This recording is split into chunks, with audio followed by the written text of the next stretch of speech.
West Virginia does not get a lot of screen time.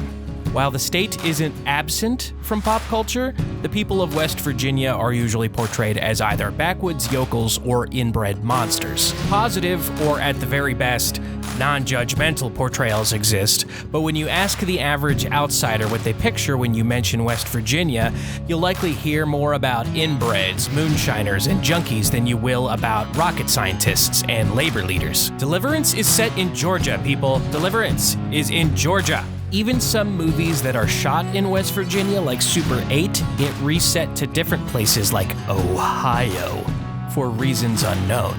So the bar is basically on the floor for West Virginia's representation in media, and while film and television set in West Virginia is sparse, video games that use the state as a setting were practically non-existent prior to Bethesda's polarizing online RPG, Fallout 76. Now, before we continue, let me get this out of the way. This is not a review of Fallout 76's gameplay or commentary on its inarguably terrible launch. I'm not here to have all of the gripes of bitter Fallout fans laying at my feet. If you don't like the game, don't play it. It's really that simple. Shrieking in the comment section is beneath you, or at least it should be. What I'm here to do is offer my perspective on how Fallout 76 portrays West Virginia as someone who's actually from there. So in the spirit of finding some dip for the chip on my shoulder, let's take a look at Bethesda's handling of the Mountain State in Fallout 76.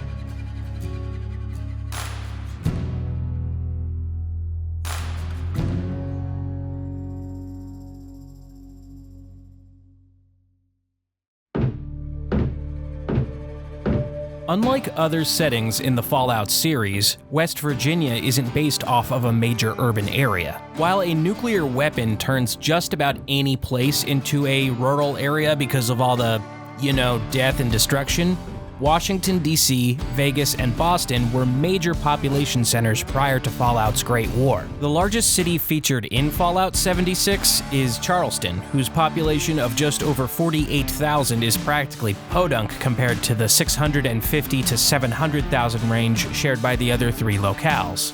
That's not to say that the other titles don't have their fair share of tiny towns and barren wilderness, but in 76 there is no major urban focus unless you count Pittsburgh, or the Pit as they refer to it in the game.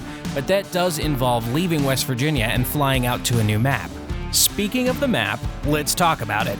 So obviously West Virginia is not a square. In fact, it's very, very not square. West Virginia and our next door neighbor Maryland are probably two of the weirdest shaped states in the country. So if West Virginia isn't a square, how well did Bethesda translate this squiggly shape onto a square? Well, for one, there are big swaths of the square that you can't visit. Like if you try and cross what is presumably meant to be the Ohio River, the game just stops you. That's right, the game actively prevents you from entering Ohio. Remind me to write a thank you letter to Bethesda for that one. But all jokes at Ohio's expense aside, this makes the true map shape vaguely more accurate, but still not that accurate. Relative to one another, most cities are in roughly the right areas, but not really. The northern Panhandle region seems to have been excluded almost entirely save for the Palace of the Winding Path, which is based off of Prabhupada's Palace of Gold in New Vrindaban near Moundsville. Wheeling, the original capital of West Virginia, is noticeably absent. Grafton and Clarksburg are placed much farther north than I would have expected, and Beckley feels way off from where I would expect it to be. But all this being said, I can't fault Bethesda too much. They are trying to condense an entire state into this game and obviously can't make it a perfect one-to-one recreation. I do like a lot of the little details, like the areas of the game that heavily feature mining equipment are approximately where the southern coal fields of Logan and Mingo County would be. The same can be said of Cranberry Glades and most other major locations in the game. One glaringly weird choice, though, was to put the New River Gorge Bridge in Flatwoods. This probably doesn't matter to most people, but to the people of Fayetteville, that would be like putting the Empire State Building on Staten Island. One of my best friends is from Fayetteville, and this choice is what made him quit the game permanently on launch day. Not the bugs, not the emptiness, the bridge. Flatwoods already has the monster, why do they get the bridge too? Also, the bridge in the game is green, which is just a strange change to make for what seems to be no real reason. And I know that there is a lore reason why the New River and the Kanawha River have been depleted, but given that the Ohio River is fine, I think leaving the New River under the New River Gorge Bridge would have been a better choice. I'm from Preston County in northeastern West Virginia, with the northern border of my county being the Mason-Dixon line. My hometown didn't make the cut to be in the game, but many of the nearby towns and cities did, like Grafton, Clarksburg, and most notably, Morgantown. Morgantown is the city in West Virginia outside of my hometown that I've spent the most time in and the one that I know best. Bethesda's recreation of downtown, Fraternity Row, Woodburn Circle, they all feel pretty faithful to the city, but given that everything is downsized in this game, that's about it. Where this game really shines is the wilderness areas. Dolly Sods feels like Dolly Sods. The cranberry glades are incredible. Even the forest where you first emerge from Vault 76 feels familiar. Exploring these vast outdoor areas is one of the parts of the game that I've found the most fun. From Spruce Knob to Seneca Rocks, it's very satisfying to see West Virginia's natural beauty really showcased in this game, even after nuclear annihilation. Whether any of the inaccuracies in West Virginia's geography were solely due to developmental limitations, lack of research, apathy, or a combination of those three, I'll probably never know. But I'd say Bethesda gave this part of the game the old college try. Except for the fucking bridge. It bears mentioning as we begin this next section that, at launch, Fallout 76 didn't have people. Human NPCs weren't added until the much-needed Wastelanders update, so it looks like, at least at first, Bethesda was content to not portray the people of West Virginia. If your only exposure to the people of West Virginia are people like Joe Manchin, Jim Justice, and Don Blankenship, I would understand the hesitation. But West Virginia, like all places, even Ohio, is home to some truly remarkable people. So how well do these NPCs capture the spirit of West Virginia? Well, most of the big NPCs in the game are outsiders who are either resettling or in some cases, conquering. The two main factions you build rapport with are the Settlers and the Raiders. The Settlers have built their home, foundation, on Spruce Knob, the highest point in the Allegheny Mountain Range, while the Raiders have taken root at the Crater, the site of a crashed space station. Neither of these groups feel particularly West Virginian, and it doesn't seem like they were intended to. Both groups have their origins outside of West Virginia, with most of the settlers coming from Pittsburgh and the Raiders having come from all over the place. The game's lore justifies this by saying that most of Appalachia's original residents died off during the Scorched Plague, and those who are here now have either returned after having fled or are completely new to the region. There are other classic Fallout factions present as well, like the Brotherhood of Steel and the Enclave. But the Enclave is just an AI in this game, and the Brotherhood of Steel is in from California after a cross-country mission. Given that the game had no human NPCs at launch, I see why they tried to work that into the story rather than retcon the entire game into saying that the people had always been there. But it is a bit of a letdown that the people of West Virginia aren't heavily represented in a game that is set in their own state. A few characters, like the Overseer of Vault 76, are established as pre-war West Virginians, but you've got to dig through tons of personal holotapes to really get their full story. There are a few times where they attempt a regional dialect, but a lot of the time they end up sounding like a buffoonish caricature, something an outsider wouldn't clock if it slapped them in the face with a buckwheat cake. My dad had me shooting as soon as I could hold a pistol straight. He's gone now. Killed 3 outright with a pistol once, but he couldn't stop his own chicken from quitting on him. The character of Lucky Lou has a strong Yinzer or Pittsburghese accent that feels like the only sincere attempt at a regional accent in the entire game. Hey, Got some for yous. Want it? Explosions. I got too many of them. So, I'm trying to offload some. Now let me alone. Overall, this is one of the weakest areas of Fallout 76's portrayal of West Virginia.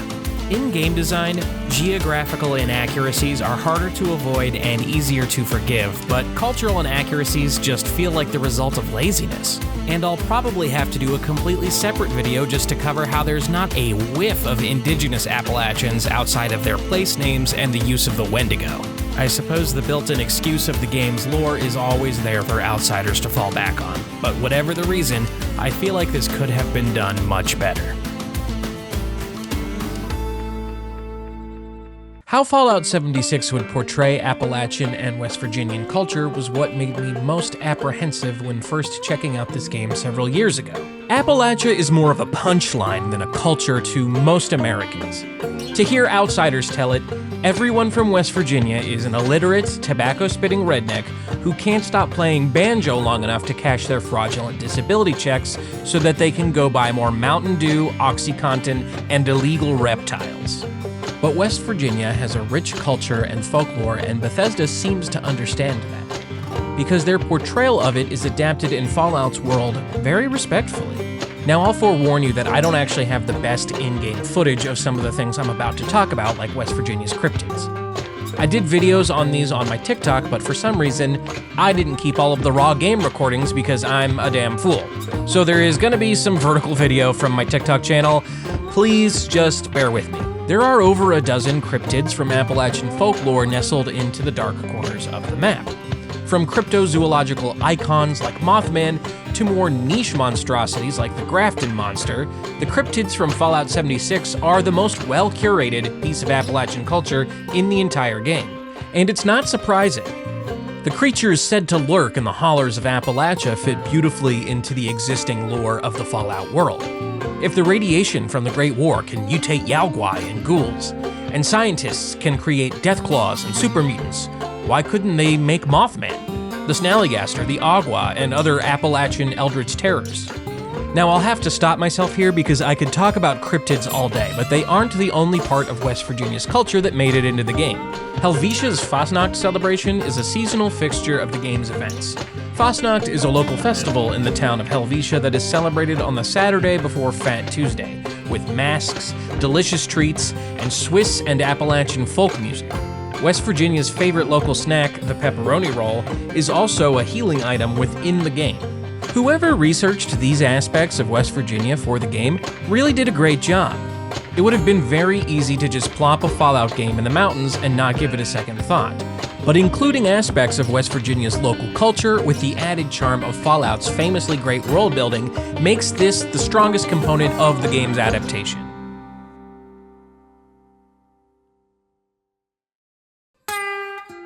So where does Bethesda's take on the people, places, and culture of West Virginia, filtered through the lens of the post-nuclear pop culture powerhouse that is Fallout, leave us? Do we have a piece of media that does West Virginia proud? It's a difficult thing to determine. West Virginia, and the whole of Appalachia for that matter, is a complicated place. It has been exploited by wealthy absentee landowners for its natural resources. Its poverty has been dismissed by most of the country as a fitting punishment for a backwards people who refuse to modernize.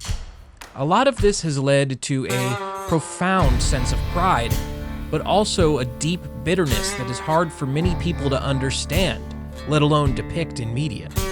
There's already an underlying sense of generational trauma amongst many Appalachians. Take that and add a nuclear war to it? Honestly, maybe Bethesda bit off a little bit more than they could chew with this one. But where Fallout 76's portrayal succeeds is in its lack of malice. West Virginia isn't the butt of some joke the developers were making. They didn't set the game in Appalachia just so they could populate it with toothless hilljacks named Cletus and Earl that the player can mow down with a Gatling laser. They wanted players to make this setting their home in the Fallout world.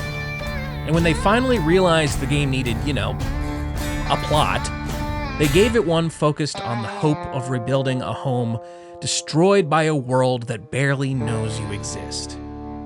That is a truly Appalachian theme, if ever I've heard one. Thank you so much for watching my first YouTube mini video essay. It's not a full video essay, but it felt like a little bite-sized one.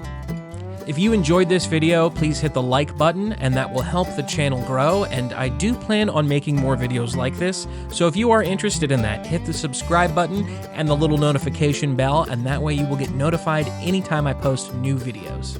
I also have a nice little audience on TikTok built up, and if you are interested in more short-form content, you can definitely head over to TikTok and give me a follow there.